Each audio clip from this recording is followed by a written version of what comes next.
இங்கே யாருக்கு அம்மா போட்டிருந்தாலும் எதாக இருந்தாலும் தஞ்சாவூர் மாவட்டத்துக்கு எங்கள் வீட்டில் தங்க மாட்டாங்க, கோயிலில் தான் தங்குவாங்க. வணக்கம், என் பேர் ரோமா. நான் தஞ்சாவூர் மாவட்டத்தில் திருநங்கை. நான் இந்த கோயில் என்ன ஃபேமஸ்னால், இந்த கோயில் அம்மா போட்டவங்க வந்தாக்க தஞ்சாவூர் புன்னைநூல் மாரியம்மன் கோயில் ராஜா காலத்துலேருந்து இந்த கோயில் இருக்குது. அதனால் இந்த ஊர் மாவட்டத்தில் வெயில் காலத்துலேருந்து அம்மாவுக்கு முத்து முத்தாக வேர்க்கும். அதனால் இங்கே யாருக்கு அம்மா போட்டிருந்தாலும் எதாக இருந்தாலும் தஞ்சாவூர் மாவட்டத்துக்கு எங்கள் வீட்டில் தங்க மாட்டாங்க, கோயிலில் தான் தங்குவாங்க. கோயிலும் தங்கி இருந்துக்கிட்டு இந்த அம்மா எல்லாத்துக்கும் அருள் புரிவாங்க. நல்லபடியாக உடனே சரியாயிடும், ஒரு வாரத்திலே சரியாயிடும்.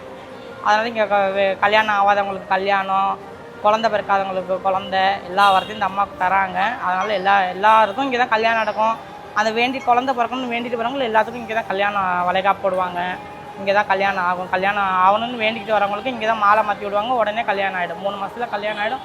அதே 3 மாதம் 6 மாதம் 7 மாதத்துல இங்கே வளைகாப்பு போட்டுட்டு அந்த குழந்தையும் பிறந்து இங்கே கோயிலுக்கு தூக்கிட்டு எல்லாம் வேண்டுதலாம் செலுத்திட்டு போவாங்க. கோயில் எப்போவுமே இந்த கோயில் சிறப்பாக இருக்கும். ஆமாம், தஞ்சாவூர் மாவட்டத்தில் இது எல்லையில் இருக்குல்ல, தஞ்சாவூர் மாவட்டத்தில் எல்லையில்.